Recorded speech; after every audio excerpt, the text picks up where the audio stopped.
ya nafasi hii ya kusimama mbele zenu kupitia kwa uongozi wa kanisa. Nashukuru Mungu kwamba nimesimama siku ya leo kuleta neno la Bwana. Nami naitwa Jecton Owenga. Kristo ni mwokozi wangu, anaendelea kunidumisha katika wokovu wake na pia kutumika katika huduma yake, ikiwa ni ibada ya pili.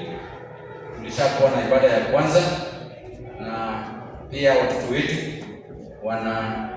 wanakuwa katika ibada yao.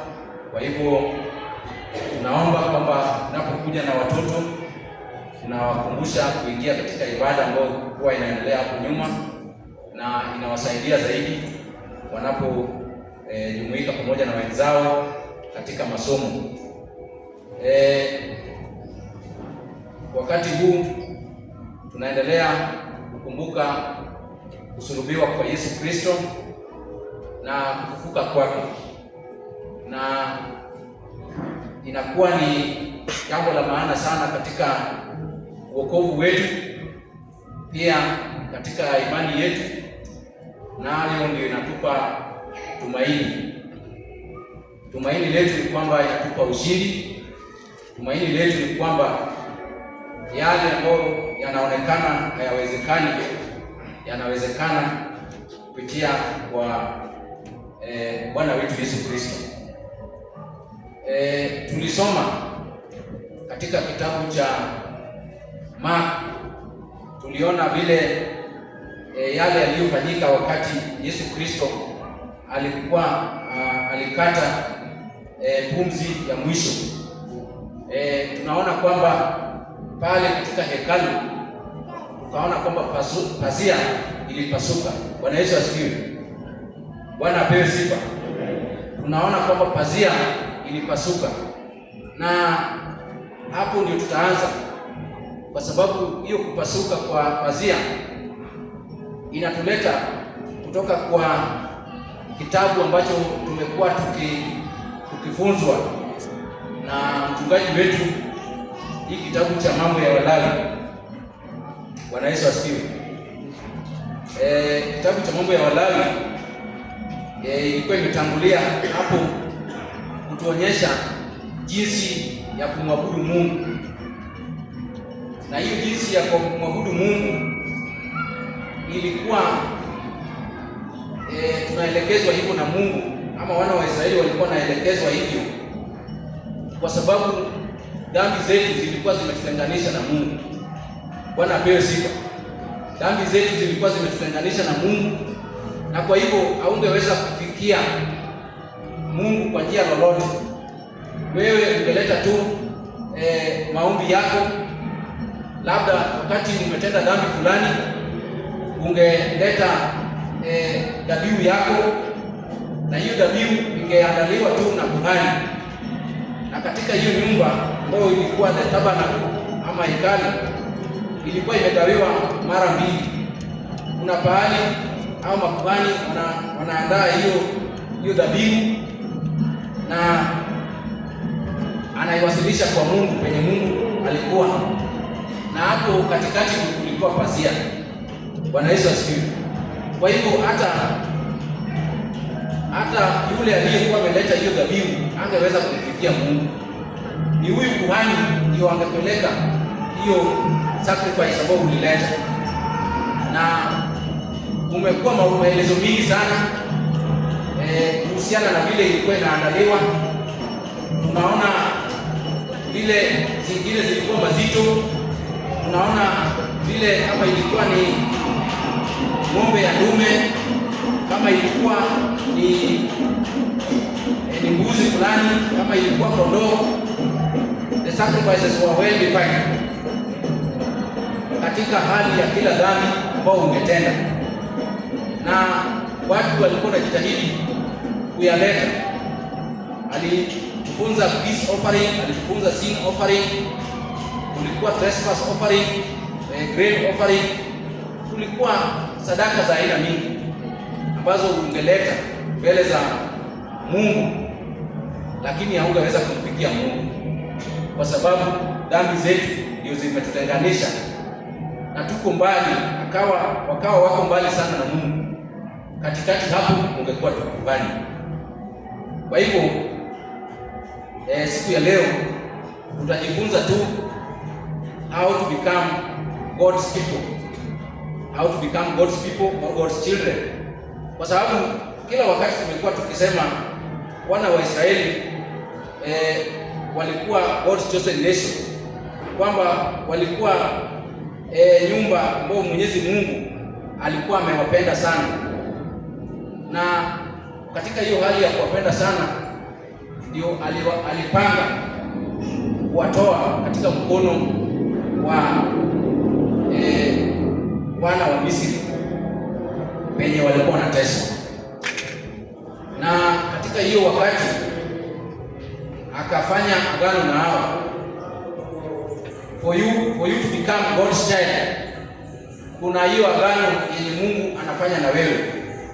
Wana wa Israeli Mungu alifanya nao agano, na katika kitabu cha Exodus, hiyo katika kitabu cha Exodus chapter 19, Exodus chapter 19 tunaposoma katika verse 5,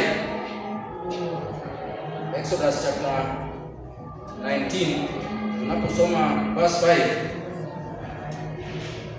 the Bible says, sasa basi ikiwa mtaitii, Mungu akiongea, sasa basi ikiwa mtaitii sauti yangu kweli kweli na kulishika agano langu, hapo ndipo mtakapokuwa tunu kwangu kuliko makabila yote ya watu, maana dunia yote pia ni mali yangu. Bwana Yesu asifiwe.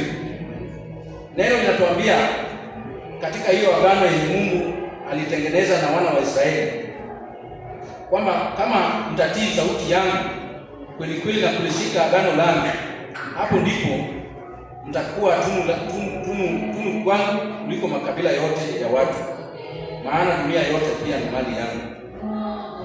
Kwamba we God's chosen, as God's chosen nation, tutakuwa precious possessions of God, kwamba we will be possessions of God tunapotii agano lake, na anahakikisha kwamba kwa sababu mali yote na dunia ni mali yake, so this promise inahitaji kutii. Hii promise inataka obedience, obeying the voice of God and keeping the covenant. Na katika hiyo covenant ndio tunapata zile amri 10 za Mungu aliyowapa Musa, na vile wangemwabudu vile tumesema katika kitabu cha Walawi. Na wana wa Israeli pia, kwa sababu agano inakuanga upande mbili, inakuanga upande ya yule ambaye anaweka condition na yule ambaye anatimiza condition. Wana wa Israeli pia walivyoona matendo ya Mungu wakawa wanajibu katika chapter 24 mstari wa 3, hiyo Exodus 24 verse 3, the Bible says, Musa akaenda akawaambia watu maneno yote ya Bwana na hukumu zake zote. Watu wote wakajibu kwa sauti moja wakasema, maneno yote aliyoyanena Bwana tutayatenda. Bwana Yesu asifiwe. Praise be to the Lord. Kwamba amesema sauti yake tuitii, na sisi pia baada ya kusikia maneno yote ya Mungu tunasema kwamba tutayatenda. Bwana apewe sifa.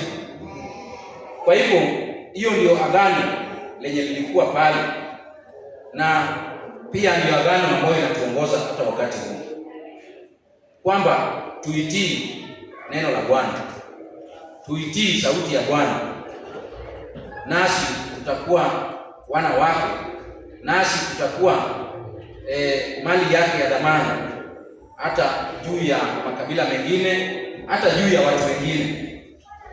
Kwa hivyo kuna hatua kuna hatua ambayo ni lazima tuchukue katika hiyo hali ya kuwa wana wa Mungu, katika hiyo hali ya kuwa wale ambao wanatarajia kurithi ufalme wake. Bwana Yesu asifiwe. Na haikuangi rahisi hata katika hiyo safari.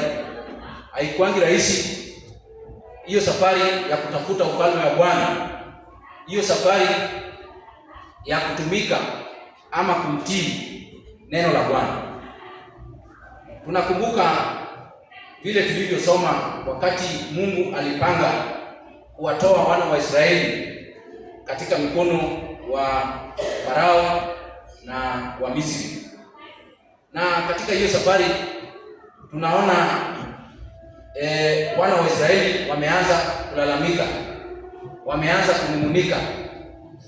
Safari ya kuwatoa katika utumishi, wameanza tena kulalamika. Bwana Yesu asifiwe.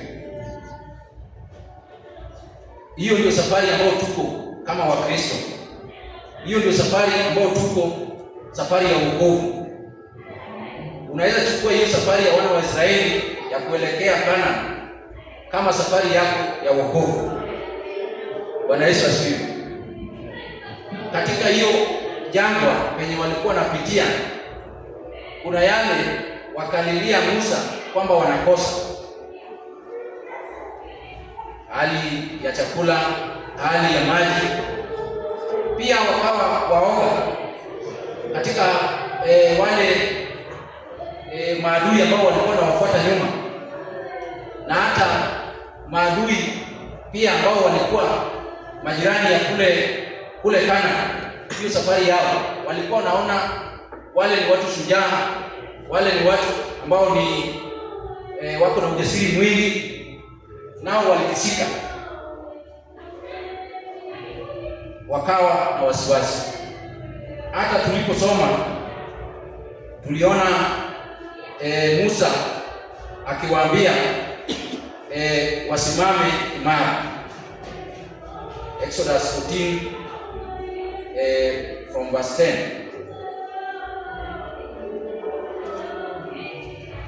Kuna wakati mambo yanapokuja mbele zetu, tunaomba tuwe na watu wa kutuhimiza na neno la Mungu. Tuwe na watu ambao wanaweza ongea kwa niaba yetu. Tuwe na watu ambao wanaweza kutuhimiza. From verse 10, Exodus 14 verse 10. Hata Farao alipokaribia, wana wa Israeli wakainua macho yao, na tazama, Wamisri wanakuja nyuma yao. Wakaogopa sana wana wa Israeli, wakamlilia Bwana. Wakamwambia Musa, "Je, kwa sababu hapakuwa na makaburi katika Misri, umetutoa huko ili tufe jangwani? Mbona umetutendea haya kututoa katika nchi ya Misri? Neno hili silo tulilokuambia huko Misri, tukisema, tuache tuwatumikie wa Misri? Maana ni afadhali kumtumikia wa Misri kuliko kufa jangwani." Musa akawaambia watu, "Msiogope, simameni tu mkauone wokovu wa Bwana atakao wafanyia leo, kwa maana hao wa Misri mliowaona leo hamtawaona tena milele. Bwana atawapigania nyinyi, nanyi mtanyamaza kimya." Bwana Yesu asifiwe. Tunaona hakikisho ambalo linatoka kwa mtumishi wa Bwana. Musa anawahakikishia kwamba tisho kweli liko, kwamba adui kweli ako nyuma yetu, lakini kuna Mungu ambaye atatupigania. Bwana Yesu asifiwe. Kuna saa zingine kuna mazito ambao unaona katika safari yako ya Wakristo. Kuna mazito ambao unaona katika wokovu wako. Hata labda unaona kizingiti mbele. Najua kuna wakati waliona the Red Sea, wakaona bahari na wakajiuliza sana vile wakaipita. Bwana Yesu asifiwe. Yaani you are seeing a hurdle ahead of you. Unaona kizingiti kikubwa, uone vile utafika pale. Kuna hatua moja katika imani yako ambao unaona kama itazuiliwa na jambo fulani. Hiyo ndio hakikisho ambao Musa anawahakikishia wana wa Israeli kwamba hata hiyo mizingiti ilifika pahali Mungu akamwambia ile angefanya, wakafunguliwe hiyo bahari Bwana anapowapigania. Hayo mazito, unapoendelea kusoma utaona yale ambao walikosa. Walimlilia Musa hata kwa ukosefu ya chakula. Sisi wa Kristo chakula yetu ni neno la Bwana. Chakula yetu ni neno la Bwana. Unaweza sema unakosa neno la Bwana. Kizingiti unaweza sema kwamba unaona kizingiti kingine mbele yako, lakini huwezi kosa neno la Bwana. Nakumbuka mara kadhaa mchungaji akituuliza kama tumesoma, na mara nyingi tunajibu kwamba hatujasoma. Bwana Yesu asifiwe. Kwamba ni chakula kipi hiyo katika imani yako ambao unaikosa?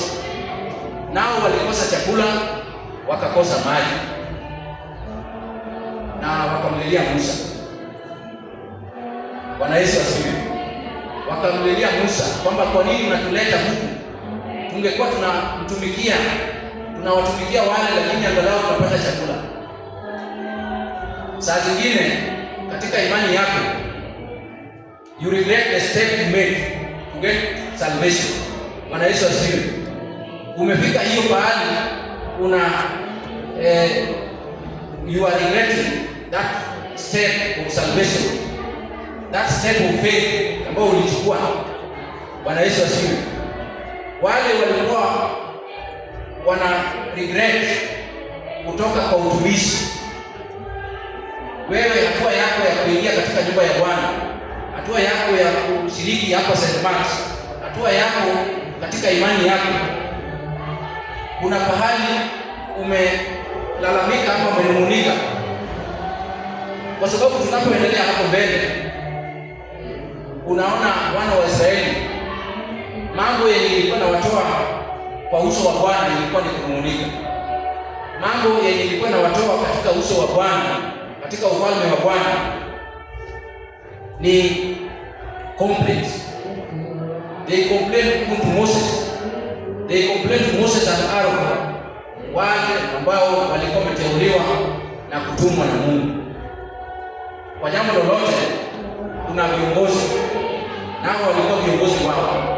Na kweli ukisoma penye walitolewa, kweli ilikuwa hatua kubwa sana.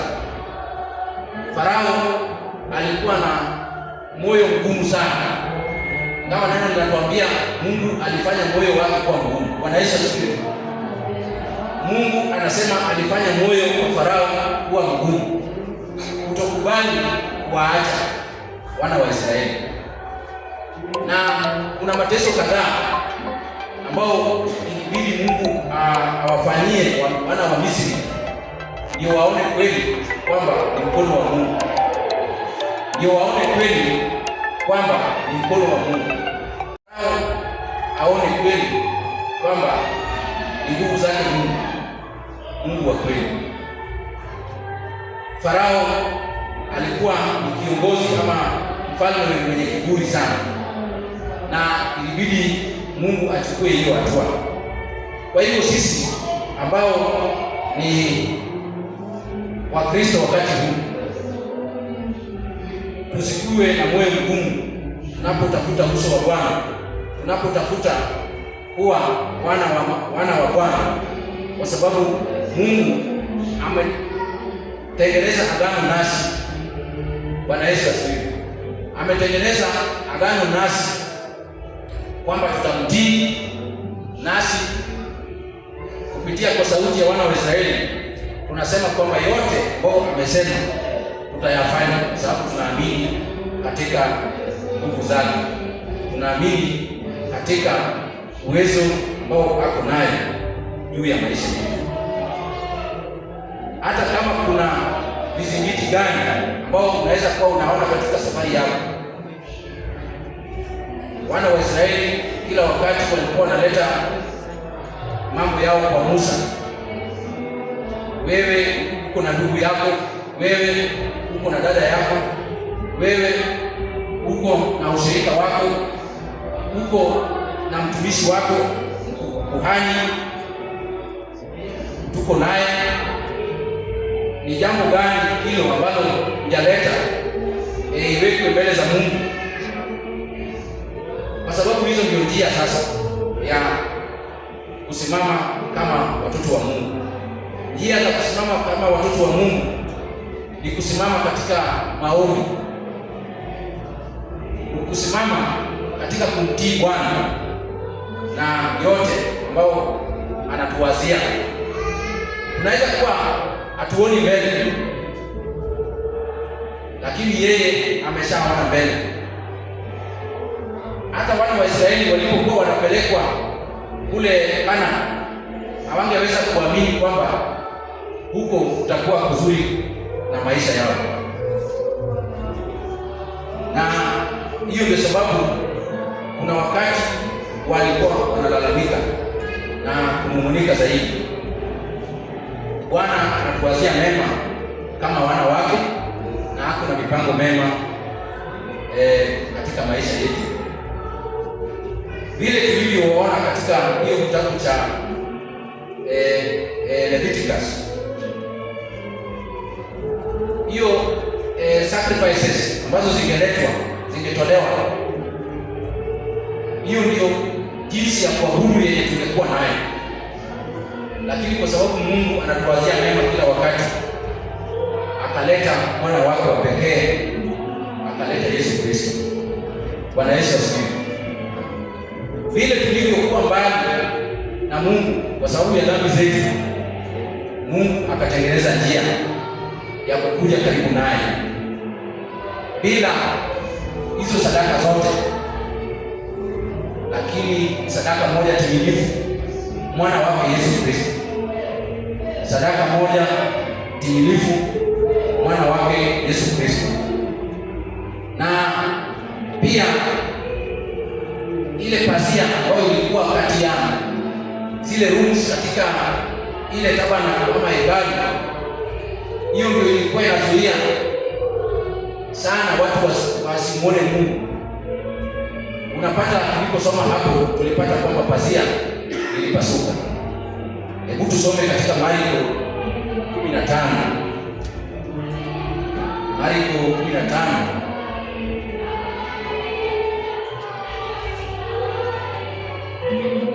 15 kuanzia 33.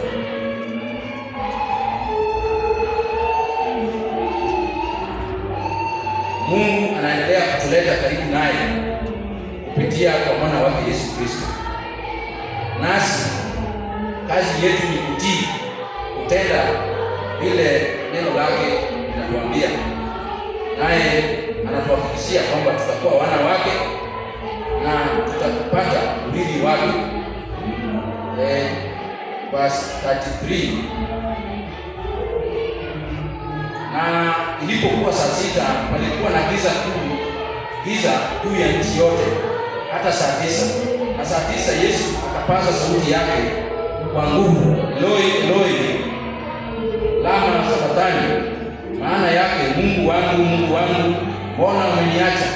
Na baadhi yao waliosimama pale walisema, tazama, anamuita Eliya. Na mmoja akaenda mbio, akajaza sifongo 6, akaitia juu ya mwanzi, akamnywesha akisema, acheni na tuone kwamba Eliya anakuja kumteremsha. Naye Yesu akatoa sauti kuu, akakata roho. Pazia la hekalu likapasuka vipande viwili toka juu hata chini. Basi yule akida kama kamanda aliyesimama hapo akamwelekea, alipoona ya kuwa alikata roho jinsi hii, akasema, hakika mtu huyu alikuwa mwana wa Mungu. Tunaona hatua iliyochukua huyu centurion, huyu akida ama kamanda, kumwamini nguvu za Yesu Kristo. ilikuwa ni hiyo pazia iliyopasuka ambayo ilimfanya amini kwamba kweli huyu ni mwana wa Mungu. Bwana Yesu asifiwe. Ni nini hiyo tunangoja ndio tujue kwamba Yesu Kristo ni mwana wa Mungu? Ni ushindi gani ambao tunangoja ambao itatufanya tujue kwamba huyu ni mwana wa Mungu? Bwana Yesu asifiwe. Hiyo ilichukua hiyo hatua ndio huyu akida aamini kwamba huyu ni mwana wa Mungu. Hata kama kuna kizingiti gani, kizingiti ambayo ilikuwa kati yetu na Mungu, ikawa ni hiyo pazia katika hekalu likapasuka. Kwa hivyo hata kizingiti hicho yenye unaona uko nacho, hata yenye unaona iko mbele yako, inaweza kuondolewa na Mungu.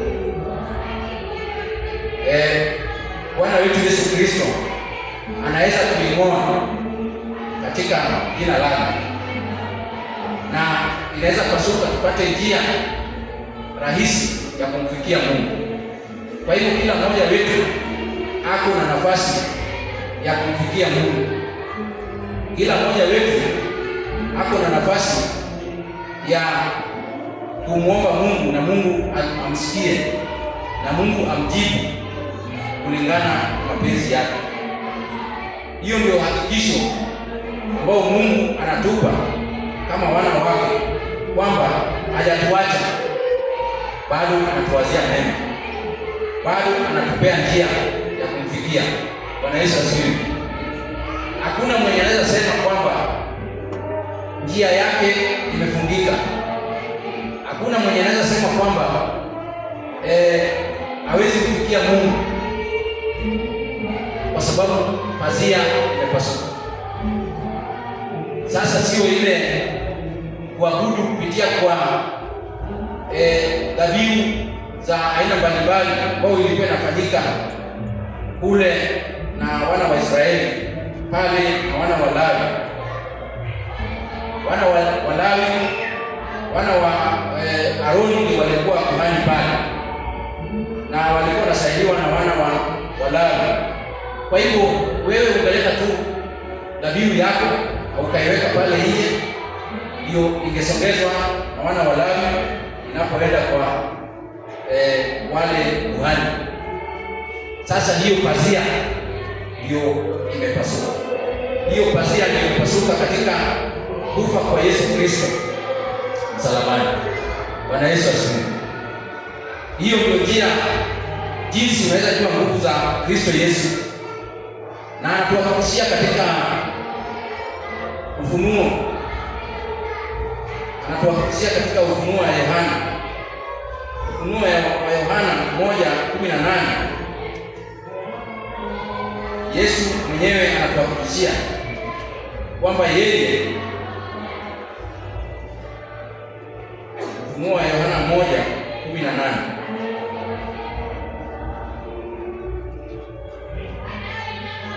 tuanze 17. Nami nilipomwona nalianguka miguuni pake kama mtu aliyekufa. Akaweka mkono wake wa kuume juu yangu akisema, usiogope, mimi ni wa kwanza na wa mwisho na aliye hai, nami nalikuwa nimekufa, na tazama ni hai hata milele na milele, nami ninazo funguo za mauti na za kuzimu. Yeye ndiye alikuwa mwanzo katika kuishi, na yeye ndio mwanzo katika kufufuka. Bwana Yesu asifiwe. Anatuhakikishia kwamba yeye ndio mwanzo, yeye ndio yule aliyeishi, na yeye ndio yule ambaye amefufuka. Kwa hivyo hizi ni nguvu za Kristo Yesu juu yetu. Tunapomtegemea, nasi pia tutasimama katika ufufuo wake, nasi pia tutasimama anapotutetea, anapoketi mkono wa kuume wa Mungu Baba. Kwa hivyo yeye atakuweka panapofaa, atakuweka panapofaa, kwa sababu yeye ndio wa kwanza na yeye ndio wa mwisho. na yeye ni mwana wa Daudi, yeye ni mwana wa Mungu, na mipango yote ya Mungu yanatimizwa kupitia kwake. Hata hizo amri ambazo Mungu alipea Musa kwa wana wa Israeli yanatimizwa kupitia kwa Yesu Kristo. Hiyo ndio sababu alisema sijakuja kuyatangua ama kuyaharibu sheria za Musa, lakini amekuja kuyatimiza. Bwana Yesu asifiwe. Ameyatimiza katika kusema kumpenda Mungu na katika kupenda jirani yako. Kwa hivyo Mungu alileta mwana wake wa pekee atusaidie kuturudisha katika ufalme wake. Hata kama dhambi zetu zilikuwa zimetutenganisha na zilikuwa zimetuweka mbali na Mungu, naye ametutengenezea njia. Ni upendo gani Mungu aliupenda sisi na akaleta mwana wake wa pekee. Na katika wokovu wetu, hiyo ndio msingi ya wokovu wetu, kufa na kufufuka kwa Yesu Kristo. Hiyo ndio sababu tunategemea ushindi wake. Tuendelee kumwamini kwamba ataendelea kutupa ushindi hata dhidi ya yale yote ambayo tunayaona katika safari zetu. Kama ni kazi ya adui Shetani, unaona hakikisho yenye Musa aliwapa wana wa Israeli. Kama kuna kizingiti fulani, kiwe ni bahari mbele zako, unaona jawabu yenye Mungu alimpa Musa, kupasua bahari na wale adui zao wakazama pale. Bwana Yesu asifiwe. Praise to the Lord. Kama kuna jambo fulani ambao inakuwa kizingiti mbele yako, Mungu wetu ako na jawabu. Mungu wetu ako na jawabu. Tuilete mbele za Bwana, naye atatujibu kwa wakati wake. Kama ni kilio cha chakula na ukosefu wa maji, tuendelee kumtegemea Bwana kupitia kwa neno lake. Tupate chakula kutoka kwa watumishi wake kila wakati, inapotujenga, inapotuinua, inapotutetea, kwa sababu ni hakikisho kutoka kwa Mwenyezi Mungu. Huwezi kuwa mwana wa Mungu bila kutii neno la Bwana. Hiyo ndio agano lenye tuko naye katika hali ya kuwa wana wa Mungu. Unapomtii, basi anatuhakikishia kwamba kweli mtakuwa wana wangu na mimi nitakuwa Mungu wenu. Jambo la kwanza ni kutii. Kila wakati kuleta dua zetu kwa Bwana katika maombi bila kunung'unika wala kulalamika. Kwa hiyo Bwana atusaidie katika safari yetu ya wokovu, katika safari yetu ya kutamani kumjua Mungu zaidi. Tusione vikwazo, tusione vizingiti. Inaweza kututoa katika jamii yake. Unapoona hayo, tusikubali zitutoe katika ufalme wake. Tusikubali zitutoe katika jamii yake, pahali ambapo unaweza kupata urithi, pahali ambapo utapata urithi wa uzima wa milele. Hakikisho kwa Yesu Kristo mwenyewe ametuhakikishia. Bwana tusaidie, tuendelee kumjua zaidi, tuendelee kumtegemea, kututetea vile Musa aliwahakikishia wana wa Israeli kwamba hao adui zetu hamtawaona tena. This is the confirmation. Hiyo ndio hakikisho kuu kwamba hiyo kizingiti hautaiona tena. Utapita pahali pakavu. Bwana Yesu asifiwe. Kama maadui wanazama, wewe utapita pahali pakavu. Kwa hivyo tumtegemee Bwana na tutimize upande wetu katika agano la Bwana la kutii na kusikia sauti yake kila wakati, ndio tuwe wana wake na ndio tuwe na urithi katika ufalme wake. Bwana atusaidie. Amina. Tuombe. Mungu wetu, wewe ambao ni mtakatifu, tunakushukuru Bwana kwa sababu wewe ni mkuu katika maisha yetu, na Bwana uko na mipango mema juu ya maisha yetu. Mipango zako Mwenyezi Mungu zinatumika katika maisha yetu, na hata Bwana katika utumishi wako. Tunakualika Bwana katika safari yetu ya wokovu, tunakualika Bwana kwamba utatushika mkono, kwa sababu wewe ni Mungu na hakuna Mungu mwingine kama wewe.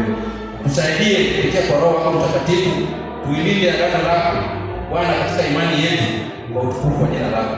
Umetuhakikishia Bwana kututetea, umetuhakikishia kutupigania vita mbalimbali, hata dhidi ya Mungu Shetani, hata dhidi ya adui zetu. Na Bwana, tunapoendelea katika safari zetu, hata zikiwa jangwani, Bwana utaendelea kutimiza ahadi yako kwetu kwamba sisi tutakuwa wana wako. Tunakutegemea Bwana kwa sababu hakuna Mungu mwingine kama wewe. Katika jina kuu la Yesu Kristo tunaomba na kuamini. Amen. Asante sana ndugu yetu.